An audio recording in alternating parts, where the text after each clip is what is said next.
Oke, Assalamualaikum warahmatullahi wabarakatuh. Jumpa lagi bersama channel saya.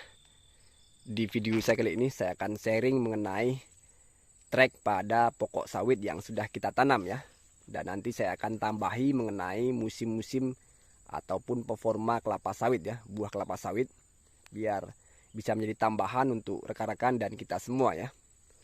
Jadi yang pertama-tama saya akan bahas mengenai trek pada pokok sawit yang sudah kita tanam ya. Dan untuk trek ini perlu diwaspadai untuk rekan-rekan. Trek ini artinya penurunan performa buah di pokok sawit kita ya. Yang biasanya kita dalam 1 hektar bisa mendapatkan 2 ton per sekali panen. Kalau 1 bulan kita 2 kali panen artinya dapat 4 ton ya. Tapi kalau di musim trek ini biasanya untuk mendapatkan 1 ton sangat sulit, sangat berat sekali ya. Dan yang saya katakan perlu diwaspadai, trek ini artinya tidak buahnya di pohon sawit kita tidak ada ataupun kosong ya.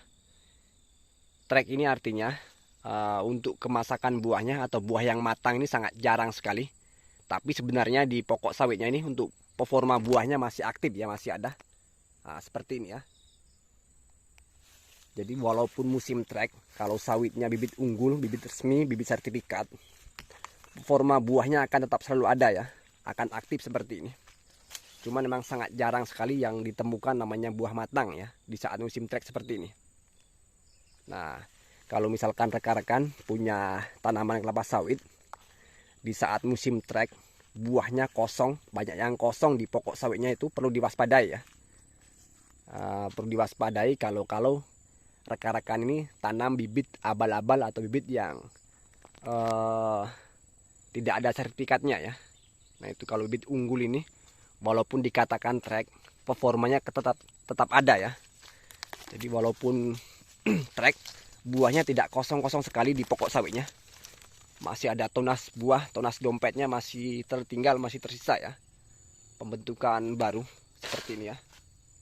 Jadi kalau sampai kosong-kosong sekali itu dicek lagi dulu beli bibitnya di mana ataupun sumbernya terpercaya atau tidak ya. Yang dinamakan trek ini buahnya tidak harus kosong-kosong sekali di pokok sawitnya. Tetap ada, cuman yang matang jarang ya. Nah, seperti itu.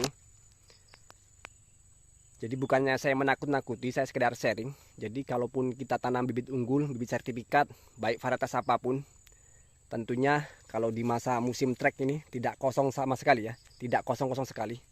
Tetap ada performanya. Yang pertama kita bahas tentang trek pada pokok sawit kita. Dan namanya di dunia sawit ini tidak